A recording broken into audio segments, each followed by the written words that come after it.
Good morning, everybody. Thank you so much for joining us here at Earth and Sky. Those of you joining us online, we always appreciate you. We love your likes and your loves on our videos. We love it when you share content out as well. If you haven't already, please like our Facebook page. Today, I'm just going to get right into it. We're going to be talking about the afterlife. It's actually a change of topic from what I was planning to talk about tonight, but I was inspired a bit by this. We had JJ and I had a friend of ours that died this morning, and so with the news of that coming in, it just got me thinking a bit. We also have a cat that is in the end stages of cancer as well, and it's never easy to deal with things like this. It's our friend that had passed. It was a kind of a long-term, very long-term illness actually, and so it's nice to know that she's at peace now. She was able to choose herself to go to hospice, which is a really nice thing when you can plan some of these things out ahead of time.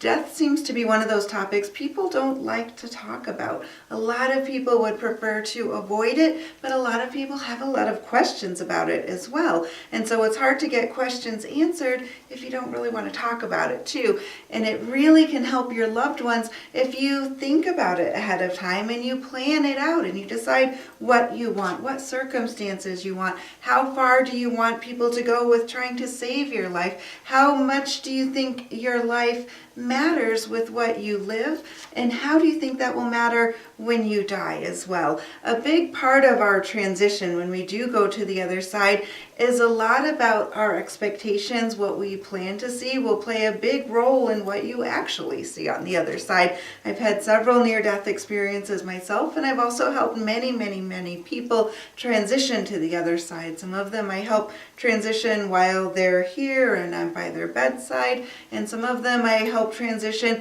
after they've already departed, and I can speak with their spirit and help them as they're crossing over to the other side. Sometimes that's a person that just recently crossed, and on occasion it's people that I have no idea who they are, but they need some help transitioning, and they may have died 100 or 200 years ago, or it might have been 10 years ago, or about a year ago. You just never know.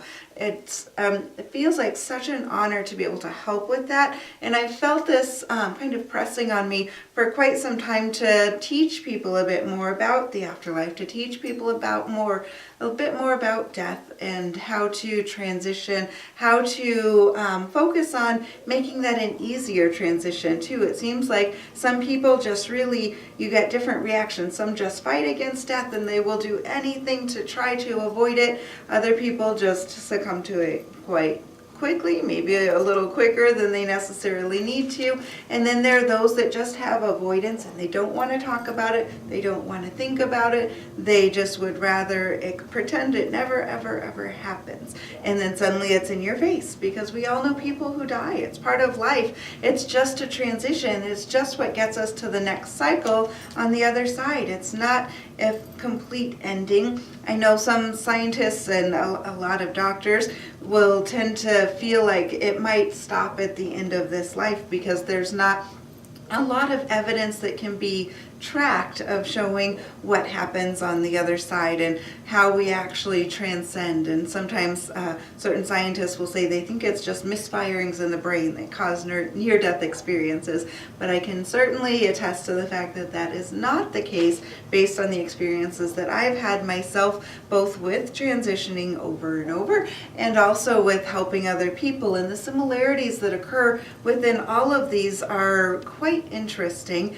and I think that if it was misfirings in the brain, it would cause a bit more of a randomization of the experiences for people. But I know for myself, the first time I transitioned was the first time I felt this absolute incomprehensible love that's just compassion, fully engulfing, fully just takes over every single cell within your mind, emotion, body, spirit. It takes you up to this much higher vibration that is one of the most wonderful feelings that you can ever have. And it's just the first step of when you transition.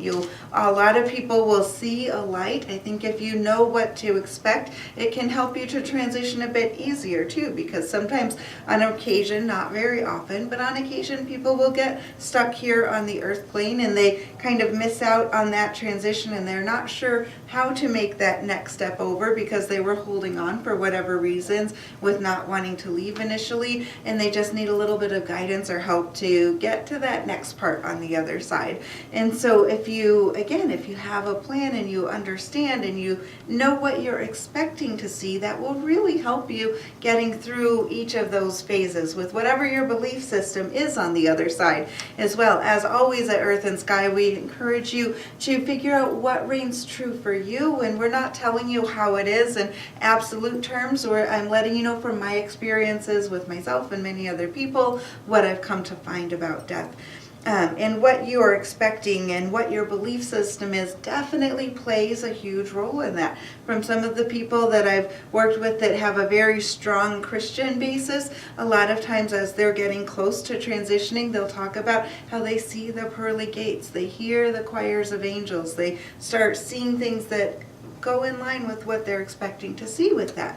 For other people that are a bit more in the metaphysical side, perhaps, they just start feeling that incomprehensible love. One of the things that seems to reign true with everybody, if they are having experiences as they're getting close to dying, is that they often see or feel their loved ones that have already crossed over, and they feel them as they come closer to them. The thinner that veil is, we've talked before about how at Samhain the veil tends to be thin between our world and the other side. Well, when someone is dying, that veil gets very thin within their own spirit, and they're able to see the other side much more clearly. Sometimes it's differentiating between something that might look like a silhouette, or sometimes they just have a feeling, or sometimes they'll start having more dreams about loved ones that have passed, but they get that sensation of those that they are hoping to greet on the other side as they start coming in and gathering around them. As I mentioned, one of our cats has had is in those end stages of cancer, and it's been interesting that myself and my husband both, and my husband does not see things normally, but he's actually been seeing a small black cat that's been around, spiritual, kind of a black cat that I feel like is Courage, which was one of our main cats that died about a year ago, or not quite a year ago, but it feels like his presence has been really manifesting quite a bit lately, and I do believe that's because he's getting ready to help Spunky as she's getting ready to transition to the other side.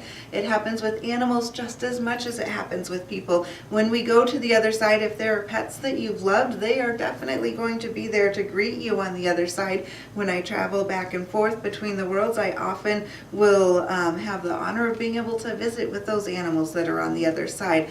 Our friend today, when she had passed, we got the word pretty much just as it had happened, and so I sent myself out to the other realms to be able to speak to her, to just make sure she was transitioning peacefully, and to let her know that we loved her, and she's in another state, so we weren't able to visit with her. And so when I projected myself there, first I just kind of observed, and I saw her husband was standing there with her, and she was just so excited to finally have him close with her again. He had died a while ago, and an interesting thing was I saw two of her dogs with her. One of them I didn't know had passed, but I think he had sometime within the last 2 years must have passed, and the other one I didn't even know was her dog, but I talked to JJ, who knew her long before I did, and that was a dog she had, the way I described her, it was a dog she'd had some time back. And so it was nice to be able to see them together. Then I projected myself into a form where she could see me as well, and just the joy, the love, whatever your belief system is, that joy and that love that's on the other side is quite intense. And so to be able to feel that, to send that love to her, and to just see her delight in the feeling for the first time of that incomprehensible love is just an amazing thing. And one of the interesting things that really goes in line with it being what you expect to see on the other side is a big part of it, is I noticed that the dog that I knew that she had a disorder where when dogs have their teeth removed, sometimes their tongue hangs out, and and they just can't retract it in their mouth. So her dog was one of those dogs, and I'd always felt a little bit bad for him because it can be uncomfortable for the dog. And so I was surprised when I saw that dog on the other side to see his tongue still hanging out, because in my mind I was thinking that, oh, he's on the other side, so all of that's healed, and you just don't expect to see any of those, to me, those abnormalities anymore. And so I had just had a brief conversation with the dog, and then he showed me that he can make his tongue go inside too, and he expressed to me that his owner loved the fact that the tongue hung out, and she didn't know that it made it uncomfortable for him, and he was manifesting his form in a way that he knew would bring joy to her. And so it's so funny to catch myself still on occasion with realizing that, it's not about the physical form. It's not about what we see. It's about what you feel underneath it. Once we transfer to the other side, each and every one of you, once you transfer to the other side, you can choose the form that you want to present yourself as. You can choose to just be in a form of pure energy. Sometimes, because you don't have to have a physical human style form on the other side, but oftentimes people seem to retain that for quite a period of time. It's what we've gotten used to so much being here on earth. But the biggest thing to think about with it is knowing that there is peace on the other side, and to release the fear. One of the things where I found people have some issues when they're transitioning to the other side is if they have a lot of fear about it, if they're holding back and they just are resisting, and it's their time to go, but they're resisting because of fear. That's one of the things that can really cause a little bit more of a hesitation during that transition. So if you can learn to release that fear, learn to trust, know that there is nothing that's going to be haunting you or negative or scary on the other side, that you can release that fear. And that's one of the biggest things that I would encourage people to do, and to know that it's not the end. So often people see death as the end, and it's really not the end at all. It's just a time, it's a way that we can continue so much of what we do on the other side. So usually what people do once they do transition and they lose the physical vessel that we're in here, then they'll first see those other people on the other side and be able to have that really joyous reunion. And then it's time to start the life review. Everybody has a period of time where I often kind of visualize it in a room where you're just by yourself with your guardian angel. Your guardian angel is the one that is with you as you enter into this life, and they stay with you constantly through this life, and they also help you as you transition out of this life. Many other angels come and go, but your guardian stays with you through all of it. And when you're in your life review, your guardian angel is the only one that's allowed in there with you. There are no other people or animals or anything in that period of time, because you need to really be focused on what you did in this life. What did you accomplish? What did you do that had meaning in this life? What ways did you maybe hurt other people? How were you possibly selfish in life? And what things did you do that really brought joy? What did you do that helped humanity? How did you give? Where did you build maybe some negative karma? Where did you build your good karma? And what lessons do you have to learn through that too? I don't think that any of it is really judged as a good and bad scale so much, because we're here to have experiences.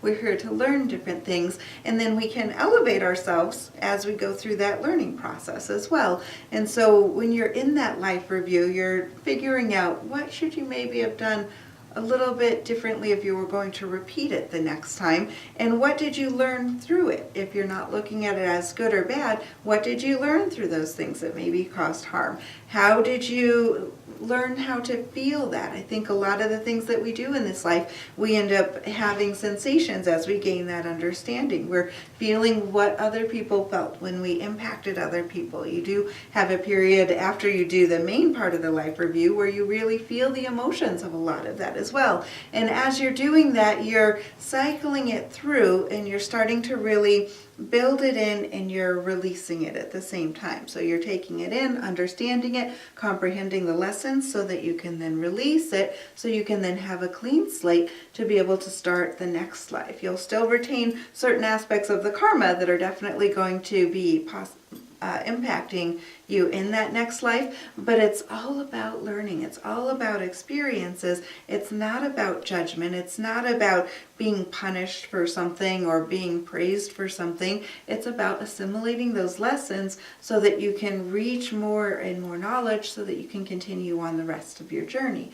So after you go through that life review stage, then people will be again reunited with others that they knew. Sometimes it's the people that you knew in this life, and often that family gets a bit bigger with seeing the people that you've known through other lives as well, because we tend to, in my belief system, have multiple lives, and so you build quite a large family through all of those lives. We tend to travel in packs with people, so a lot of the people that you were close to in this life, and or some people maybe that you had in the outskirts of this life but you felt that close connection with, those are people that we tend to travel with frequently in various lives. So there are many, many more than just what you have in one lifetime, and that's a big part of why it seems like it takes so long for us to come back to this life too. It seems like on average, from what I see, it's somewhere between 300 and 500 years before you return back to this planet.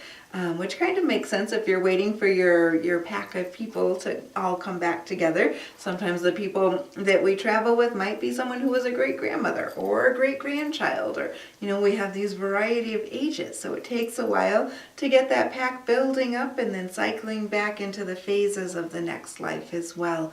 And so when you're in that time, that's quite a long time, 300 to 500 years before you come back into another life. Sometimes you might be coming back as an animal, maybe you might be coming back as a person. In Buddhism, they believe that the human life is the rarest and most sought after life for reincarnation. That's why in their set of beliefs, they vow never to kill any sentient being, whether it be a mouse, a spider, or a person, and they value that even more with the human because they say it's much more rare to be able to come back into that human form, and to take that as a huge amount of karma that you're putting onto yourself.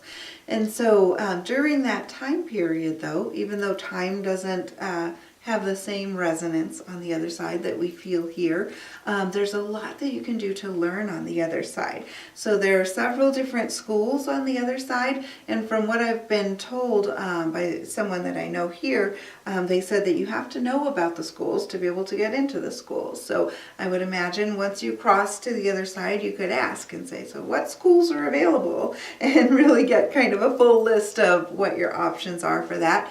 I know Jesus has a school on the other side, Buddha has a school on the other side, and there are many, many other people that have schools on the other side that help you to reach more towards that enlightenment, to get that deeper understanding. A lot of it is to build that greater level of compassion so you can really understand the experiences that you have, whatever sentient life you're being reincarnated into. Having that knowledge that can transfer with you is really an amazing thing to be able to have that. And so the other thing that can happen on the other side is sometimes people will take jobs on the other side too.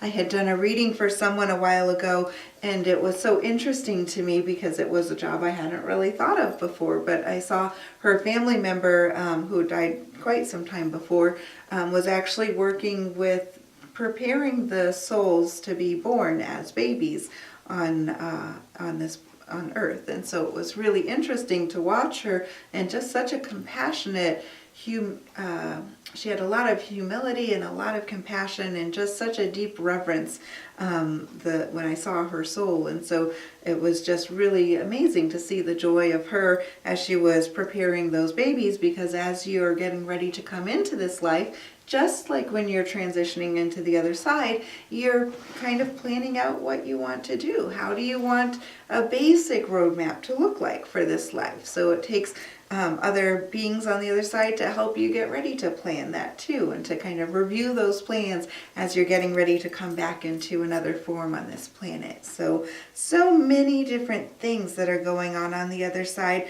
and a lot of it really does transfer with your belief system. That's one of the reasons that I really encourage people not to have fear, not to have guilt. The only rules that we really have at Earth and Sky is that there is no fear and there is no guilt that is allowed here. And with the absence of fear and guilt, there is a high level of respect that comes in with that as well. And I think that's important for people as they're transitioning or as they're thinking about their death. That your death might be 60 or 70 years off from now, but it's a good thing to think about it, to prepare yourself so that you don't have fear, so that you know that life is just continuing on. It's just another phase of it as you're preparing to venture into the next phase. It's a really exciting phase. There's really no need to have any fear, and there's so much beauty, joy, grace, love, hope, and brilliance on the other side too. I know one of the other things that's interesting is the colors are just spectacular on the other side. There are many colors that don't show up within our visual spectrum because people are limited to the rods and the cones that are in your eyes, which can only see a certain vibration rate. You can see down to certain lows and up to certain highs, but when you're on the other side, it's not just about the rods and the cones and the sound system too, because here we have certain things that limit where there are very low frequencies that people often don't hear and very high frequencies that people often don't hear. You can see that with animals, where animals will have much more sensory capabilities than people do, and so on the other side there's the whole spectrum, a whole range of that becomes available. Some people have talked about how they believe that all knowledge suddenly becomes available to you once you're on the other side, but it's a little bit deeper than that. It's more that all the knowledge of all of the lives that you have had becomes available to you once you're on the other side, and so you're able to have the full wealth of everything that you have learned through all of your journeys at your disposal, and then you can learn more through the schools, or you can learn more through taking on certain applications and things on the other side, or the biggest learning experience then becomes where you decide to be reborn again. You decide to have more lives, and then you take that knowledge up until eventually you can go to what some would call nirvana, which is that space above all of the lives where you've been born and reborn so many times that you've developed all of the experiences that you feel that you need and all that you want, and you reach this level where you just radiate compassion within your soul. You radiate that wisdom, you radiate that love. It just becomes the essence of who you are. Even when you're in physical form, you just radiate that love. Some would call that Buddhahood, or Buddhahood, or Christhood. There's, depending on whichever religion you look at, they have their own name for what they think that highest type of being is. But truly all it comes down to, it's not a religious thing, it's all about love. It's incorporating those lessons so that you can see the lessons that you've learned through all of those lives and radiate that love. That's the highest supreme goal of all of it. So once you go through that, when you transition from that life, you'll have the option to just go right into that state of nirvana, or to that God source or universal source, whatever word you want to have to it, where you're just encompassed in the brilliance of that spectacular white light, and then you can radiate that love out to the other beings who are continuing in their cycle as well. So I hope that helps a little bit with some of your questions that you may have had about the other side, what goes on with the other side. It really makes it so much easier, I've seen, when people have that sense of peace. And if you've worked with people in your own life, maybe you've known some people that have gone through a long-term illness where they've had that fear in the beginning, and then they start to gain acceptance of where they're going, and then they hopefully have that acceptance and that peace at their transitional time. And it really is a beautiful thing to watch. It can be a truly beautiful experience, helping somebody as they're going through that period of transition, and being able to be with them as their spirit kind of lifts from the body and releases to the other side. So changing your perspective on it, if it wasn't there already, so that you see it as a moment of beauty, a moment of peace, a moment of graduation, you could call it, where you're graduating this life and moving on to the next stage. where you have the next lessons that you can learn, increasing those experiences.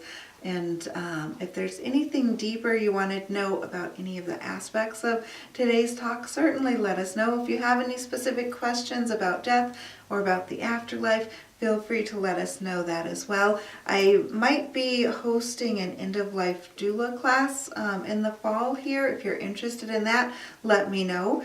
And as always, I hope you have a fantastic week. Thanks.